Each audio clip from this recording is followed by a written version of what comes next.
Hello, beer tubers, and welcome to another beer review with me, Peter, the Master of Puppets. Today, checking out some festive beer because we're close to Christmas. You're already getting the shortened version of the Grand Christmas calendar, the Advent calendar, with me and Henrik, and the final episode. Well, I'm not going to talk about that, but the episodes you've seen so far, there was at least one festive beer because I think that's released for the Christmas season. But besides that, we're trying some classic stuff mainly, but also some new stuff for the season. Not loads, but some that I wanted to revisit. I do love the festive beers and the seasonal beers. A lot of them I've just tried millions of times, but some are just like ones that I really want to revisit. So we're going to try some of those. And the first one is English, and this is from Samuel Smith, and this is their 2023 edition of Winter Welcome Ale. This is their winter warmer. I've used this beer in the Grand Christmas calendar, where Britt and I really enjoyed it. I think Tobias was not too keen on it. And I reviewed it a long time ago, way back in the day. And I gave it a really harsh grade because back then the grade I gave was good to me because I was kind of rating through like Danish eyes and the Danish school system. Like in Denmark, there's only 2 failing grades in school. Everything else is passed. And like the way I've been rating in recent years is more akin to what you do in beer competitions and whatnot, where like 50% is the minimum to pass, and then above is, it makes sense, different grades.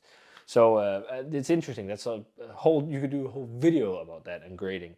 Like that's how you mostly grade, and then that's how you see a lot of like competitions that grade like that on like 100-point scale, where that's kind of like the merits. But we're not going to go too much into that. We're going to go into this beer. I love classic English beer. I want to try more classic English beer. I think 1 pint imports this 1 pint. Import more classic English beers. Go like talk to 5 Points or some of these guys. Like get some awesome classic stuff over again. It's probably going to be a hard sell. I know English beer isn't all the rage anymore in Denmark, but it would be fun to see some more. Like they used to import quite a lot, and right now I think the only things you get are pretty much Samuel Smith and occasionally Fuller's, but I haven't seen Fuller's around in a long time, locally at least. And what else? Is that it? That's Chipper Neem. I think they are kind of like become a supermarket English brand, and then also Hobgoblin, but yeah, Witchwood, which is not as good as it used to be. Marston Brewery now. But besides that, you don't really get much anymore. And they used to import a lot. Like when I was getting into beer, it was English craft beers or English beers that were around that you were trying, from all different breweries, because it was before like everything was, like modernized and crazy. And then there was also a lot of Belgian stuff, I think.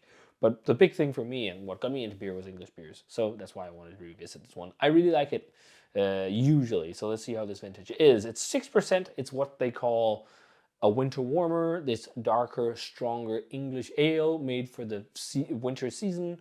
And this one has a full body resulting from fermentation in the Yorkshire stone squares that they ferment in at Samuel Smith's, and its luxurious malt character.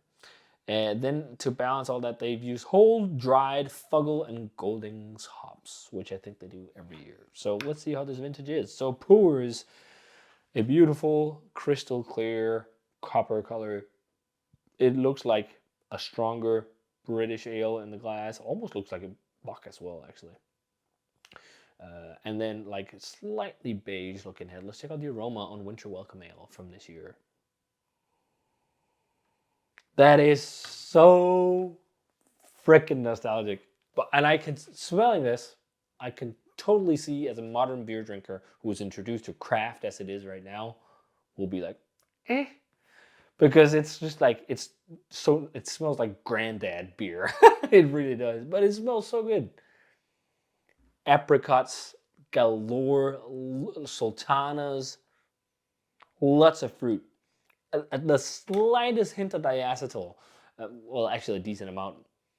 Yeah, like butterscotch and butterscotch toffee. But in these kind of beers, it's wanted. It's not an off flavor. Classic English beer, often you do have a little diacetyl, also on cask sometimes. And here, I think it works well because it's definitely there, but it's balanced with the rest of the flavors, it's not like just massive diacetyl bomb. Like sometimes you can get beers that like if they're oxidized and have diacetyl, for example, that's terrible. But here it's in a threshold where it becomes like a butterscotch toffee nuance, which smells nice.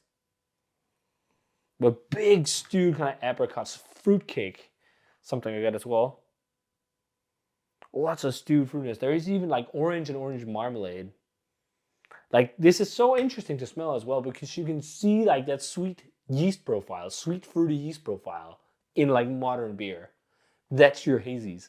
Like a lot of the hazy IPA DNA comes from this because of the yeast, which is so funny to me. I mean, it's totally done differently, and now you have like strains that are made especially for this style, but it derives from English beers. But it has so much of that fruitcake. It's got like biscuity breadiness as well, toffee, a little bit like also like a toasted bread. It's almost like toasted loaf of bread with a little bit of butter and like orange apricot marmalade. Let's try it. Cheers.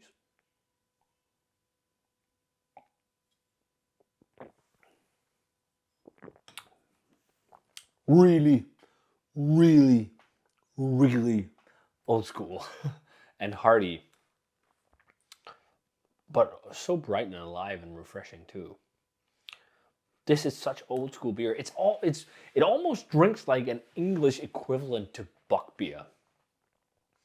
Being in Franconia recently, drinking loads of Bocks, some of them do have fruity nuances. Some of the ones that are like these colors, which is kind of like, it really is so different from producer to producer. Some have like these more darker golden colored Bocks, and they call them like Hella Bock, and then they have even darker beers, which is their dunkler Bocks. And then some have Hella Bocks that are super pale. Like it's so different from brewery to brewery, but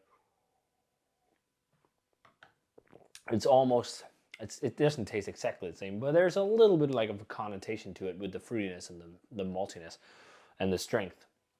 Because for the autumn season and the winter season in Germany, you drink stronger lager beers, you drink the Bocks, and then in England, historically, you have the winter warmers, the stronger ales, and yeah, it's just pretty damn dope and really well made.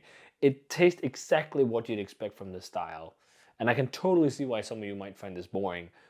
But like to someone who's been in the beer industry and the whole beer geekdom for a long time, this is so nostalgic, so tasty, so well made. Exactly what you think of when you think of a beer style like this. Even like so many American brewers would, imitate stuff like this back in the day. But it is also kind of granddad beer because it's like so much like stewed fruitiness and like sweet kind of caramel toasty maltiness. There's so much like not so modern flavor about this, which I don't mind. I fucking love these kind of granddad beers.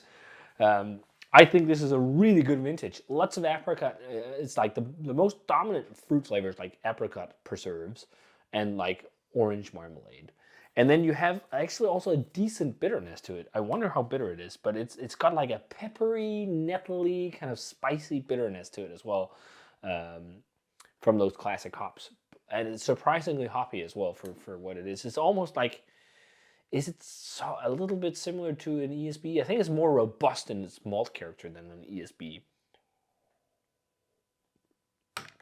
Because it's more toasty and bready and almost like, yes, maybe not burnt, but like just like heavily toasted bread.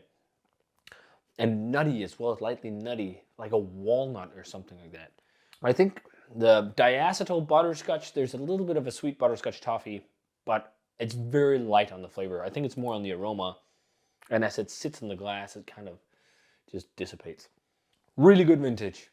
If you love these kind of flavors I describe, you'll enjoy this. And if you love old school English beer, check it out. I think this is maybe not the first beer you should check out from this brewery. If you're new to Samuel Smith, check out like their nut brown ale and their teddy porter and the imperial stout and their oatmeal stout. Like they're a great place to start. I think this you have to warm up to this a bit because it feels even more granddad like than the others. But maybe if you've had like best bitters or bitters from like this brewery or others, I think you'd enjoy this. It's like kind of that just amplified more and more malty. But really good. I'm going to go straight 90. I really enjoy this. Just a really nice winter warmer for the winter season. Yeah, classic stuff. So if you guys had a chance to try the 23 vintage of Samuel Smith's Winter Welcome Ale, let me know what you thought of it. Really nice stuff. If you love classic English beer, do yourself a favor and get a bottle of this while it's around. But as always, guys, remember to comment, subscribe, check out the Facebook fan page and Twitter and Instagram. Give the video a thumbs up if you enjoyed it, and ring the bell for future notifications about videos. And I'm going to say cheers and some winter warmer. And see you guys in another beer review.